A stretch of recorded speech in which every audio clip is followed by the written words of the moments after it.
नमस्कार दोस्तों, मेरा नाम है शुभम जैन और आप देख रहे हैं मेरा चैनल ASJ लीगल। दोस्तों, मेरी पिछली वीडियो के साथ मैंने इंडियन पिनल कोड के ऊपर जिस वीडियो सीरीज का स्टार्ट किया था, आज की वीडियो उस वीडियो सीरीज का सेकंड पार्ट है। जिस इंसान ने या जिस स्टूडेंट ने मेरी पिछली वीडियो नहीं देखी, तो प्लीज़ वो मेरी पिछली वीडियो जाके देख लें, because that video is very important from the prelims point of view. उस वीडियो में मैंने ऐसे बहुत सारे डेट्स और इवेंट्स के बारे में बात की है जो कि प्रीलिम्स एग्जाम में अक्सर पूछे जाते हैं, तो please go and check, right. और अगर हम आज की वीडियो के टॉपिक के बारे में बात करें, तो आज की वीडियो का टॉपिक है jurisprudential essence of Indian Penal Code, right? Now the jurisprudence means what law is all about, and the jurisprudential essence of Indian Penal Code means what is the nature of Indian Penal Code, right? अब जब Indian penal code की बात आती है तो we all know that Indian penal code deals with crime, right. But again सवाल उठता है कि क्राइम है क्या। अब crime it is either the violation of moral perception और it is the violation of legal perception. या तो अगर किसी मॉरल परसेप्शन का वायलेशन हो तब क्राइम होता है, या अगर किसी लीगल परसेप्शन का वायलेशन हो तब क्राइम होता है, राइट। अब अगर हम किसी वायलेशन ऑफ मॉरल परसेप्शन के एग्जाम्पल की बात करें, तो सपोज एक नदी में एक इंसान डूब रहा है और मैं उस नदी के किनारे पे बैठा हूं और उस इंसान को डूबने से नहीं बचाता, तो that is the violation of moral perception, because I am not legally bound to save that person. अब इसके अगेंस्ट अगर हम वायलेशन ऑफ लीगल परसेप्शन की बात करें, तो सपोज एक स्विमिंग पूल में एक इंसान डूब रहा है और उस स्विमिंग पूल का जो ट्रेनर है वो उस इंसान को डूबने से नहीं बचाता, तो that is the violation of legal perception, because उस डूबते इंसान को बचाना उस ट्रेनर के कॉन्ट्रैक्ट का हिस्सा है। उसकी ड्यूटी है कि कोई भी इंसान अगर डूबे तो उसे बचाना, तो that is the violation of legal perception, right. अब violation of moral perception is mala in se means These violations are not punishable। मतलब अगर मैं उस इंसान को जो नदी में डूब रहा है उस इंसान को डूबने से नहीं बचाता तो मुझे कोई भी सजा नहीं होगी, because I am not legally bound to save that person. But इसके अगेंस्ट अगर वो ट्रेनर स्विमिंग पूल में जो इंसान डूब रहा है उसको नहीं बचाता तो he will be punishable under law. उसका एक्ट जो है वो माला प्रोहिबिटा है, he will be punished under law, right. अब जो क्राइम है, क्राइम को डील करने के लिए क्रिमिनल लॉ बनाया गया, राइट। अब क्रिमिनल लॉ जो है ये बहुत सारे हिस्सों में डिवाइडेड है, जैसे कि dowry prohibition act, food adulteration act, anti corruption act, TADA, POTA, IPC and various other laws, right. तो बेसिकली जो इंडियन पिनल कोड है it is the part of criminal law, right. और जो statutory laws plus Indian penal code है ये मिलके ही criminal law को बनाते हैं, राइट। तो दोस्तों, अगर इसी लीगल वायलेशन और मॉरल वायलेशन को हम एक और तरह से समझें, तो सपोज ये जो बड़ा सा सर्कल है this represents the acts of the society and it's people. लोग जो भी काम करते हैं ये बड़ा सर्कल उन कामों को दर्शाता है, राइट। और जो ये लाइन्ड पोर्शन है ये वो वाले काम है जो कि क्राइम नहीं है। They may be morally wrong, morally गलत हो सकते हैं पर क्राइम नहीं है।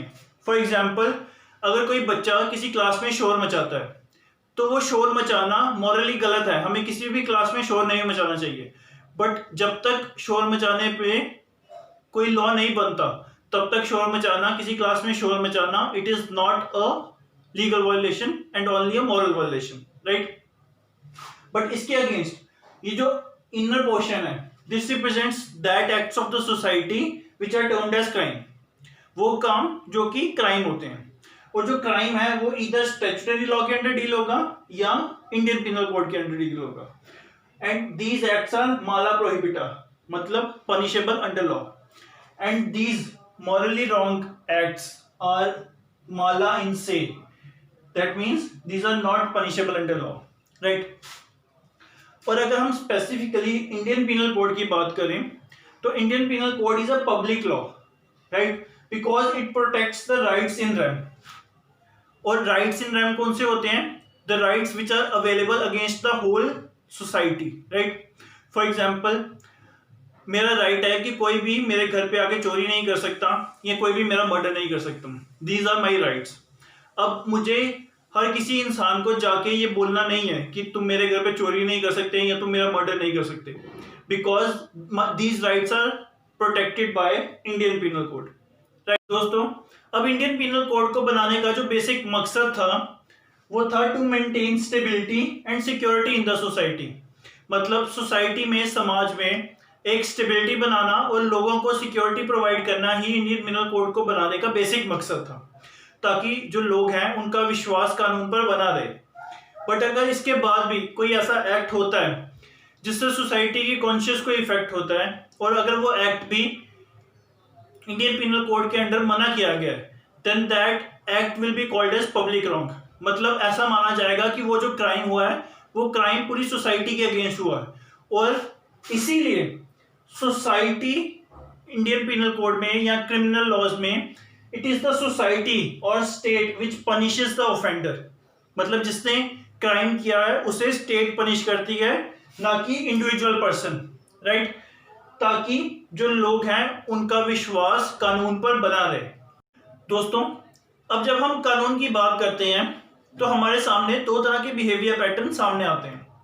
एक है प्रिस्क्रिप्टिव बिहेवियर और एक है प्रोस्क्रिप्टिव बिहेवियर।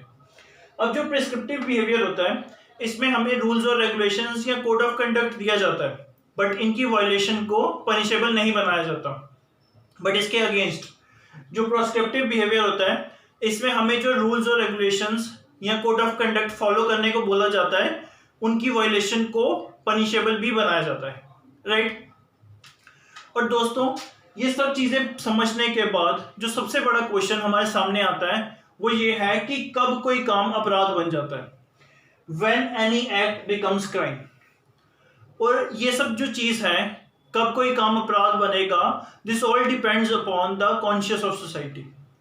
मतलब अगर ऐसा कोई काम होगा जिससे सोसाइटी की कॉन्शियस हिल जाएगी या सोसाइटी की कॉन्शियस झकझोर जाएगी, तब उस काम को अपराध माना जाएगा। अब इसका जो सबसे बड़ा और सबसे अच्छा एग्जाम्पल है वो है रेप का।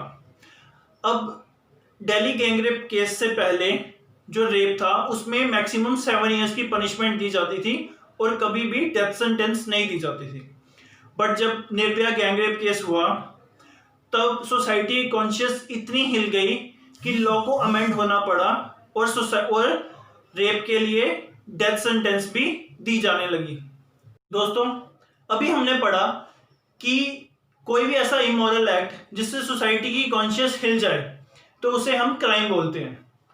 बट कितनी बार ऐसा होता है कि जो इमोरल एक्ट है वो क्राइम नहीं होता और जो क्राइम है वो इमोरल नहीं होता। अब इसकी अगर हम कुछ एग्जांपल्स देखें तो जो रेप है वो इमोरल भी है और क्राइम भी है, राइट। बट जो अबॉर्शन है जो कि डॉक्टर की परमिशन से कराया जाए वो इमोरल तो है बट क्राइम नहीं है, राइट। और जो यूथनेशिया है जिसमें अगर कोई इंसान डेथ बेड पे है और उसकी मौत नहीं आ रही और कोई इंसान उसे जबरदस्ती उसकी दर्द से छुटकारा देता है, तब वो मॉरल है क्योंकि उससे उसके दर्द से छुटकारा मिल रहा है। तो it is a moral act but it is crime at the same time. दोस्तों, this was all about the topic jurisprudential essence of Indian penal code. अगर आपको मेरी वीडियो पसंद आई हो तो प्लीज वीडियो को लाइक कर दो, चैनल को सब्सक्राइब कर दो, और अगर आपको कोई चीज नहीं समझ आई तो please write down in the comment section and I will try to reply to all your questions and queries. Thank you.